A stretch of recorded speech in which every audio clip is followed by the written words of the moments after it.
നമസ്കാരം, എല്ലാവർക്കും മലയാളി വാർത്തയിലേക്ക് സ്വാഗതം. കളി മാറി മക്കളെ, കേന്ദ്രം ഇടപെട്ടു. ഗവർണർ ആരിഫ് മുഹമ്മദ് ഖാന് ഇനി കേന്ദ്ര സുരക്ഷ. കേന്ദ്ര ആഭ്യന്തര മന്ത്രാലയം തീരുമാനം രാജ്ഭവനെ അറിയിച്ചു കഴിഞ്ഞു. CRPF Z+ സുരക്ഷയാണ് ഗവർണർക്ക് ഒരുക്കുന്നത്.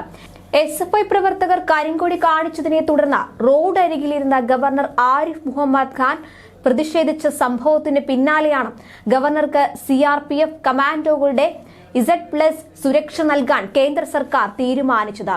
നിലവിൽ കേരള പോലീസാണ് ഗവർണർക്ക് സുരക്ഷ ഒരുക്കുന്നത്. സംഭവത്തെക്കുറിച്ച് പ്രധാനമന്ത്രിയുടെ ഓഫീസിൽ നിന്നും ഗവർണറെ ഫോണിൽ വിളിച്ച് കാര്യങ്ങൾ തിരക്കിയതായി രാജ്ഭവൻ വൃത്തങ്ങൾ അറിയിച്ചു.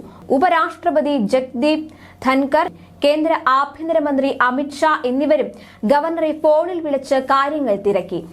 റോഡരികിലിരുന്നുള്ള പ്രതിഷേധത്തിനിടെ തന്നെ കേന്ദ്ര ആഭ്യന്തരമന്ത്രിയുടെ സെക്രട്ടറിയെ വിളിച്ച് കാര്യങ്ങൾ ധരിപ്പിച്ചിരുന്നു. പ്രധാനമന്ത്രിയുടെ ഓഫീസിലും കാര്യങ്ങൾ അറിയിച്ചു. ഇതിന് പിന്നാലെയാണ് കേന്ദ്രത്തിന്റെ ഇടപെടൽ. SFI പ്രവർത്തകർക്കെതിരെ രജിസ്റ്റർ ചെയ്ത FIRന്റെ വിശദാംശങ്ങൾ കേന്ദ്രത്തിന് രാജ്ഭവൻ കൈമാറിയിട്ടുണ്ട്. സംഭവ വികാസങ്ങളെക്കുറിച്ച് കേന്ദ്രത്തിന് റിപ്പോർട്ട് നൽകുമെന്നും ഗവർണർ അറിയിച്ചു.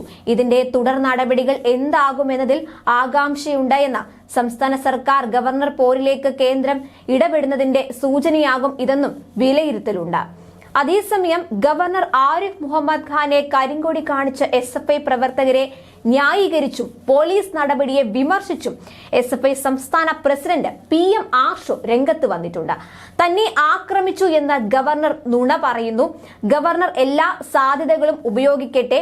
കേന്ദ്രസേനയെ ഇറക്കി അടിച്ചമർത്തിയാലും സമരം മുന്നോട്ട് കൊണ്ടുപോകും എന്നാണ് ആഷോ പറയുന്നത്.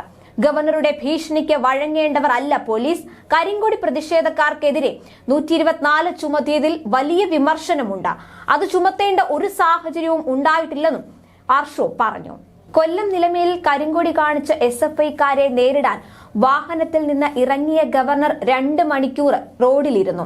കൊട്ടാരക്കരയിലെ പരിപാടിക്ക് പോകുമ്പോഴാണ് ഗവർണർക്ക് നേരെ SFIയുടെ കരിങ്കൊടി പ്രതിഷേധം ഉണ്ടായത്. റോഡിലിറങ്ങി ക്ഷോഭിച്ച ഗവർണറെ അനുനയിപ്പിക്കാൻ ശ്രമിച്ച പോലീസിന് നേരെയും ശകാരവർഷം തീർത്തു. പോലീസാണ് കുറ്റവാളികളെന്നും നിയമലംഘകരെ സംരക്ഷിക്കുകയാണ് പോലീസെന്നും അദ്ദേഹം ആരോപിച്ചു. തുടർന്ന് റോഡരികിൽ കസേരയിട്ടിരുന്ന പ്രതിഷേധം ആരംഭിച്ചു. പ്രധാനമന്ത്രിയെ വിളിക്കാൻ ആവശ്യപ്പെട്ട ഗവർണർ കേന്ദ്ര ആഭ്യന്തരമന്ത്രിയുടെ സെക്രട്ടറിയോടും പരാതിപ്പെട്ടു. ഗവർണർക്കെതിരെ പ്രതിഷേധിച്ച 17 പേർക്കെതിരെ കടുത്ത വകുപ്പുകൾ ചുമത്തി കേസെടുത്തതായി പോലീസ് അറിയിച്ചു. എന്നാൽ FIRന് പകർപ്പ് നൽകിയ ശേഷം മാത്രമാണ് ഗവർണർ പ്രതിഷേധം അവസാനിപ്പിച്ചത്. ന്യൂസ് ഡെസ്ക് മലയാളി വാർത്ത.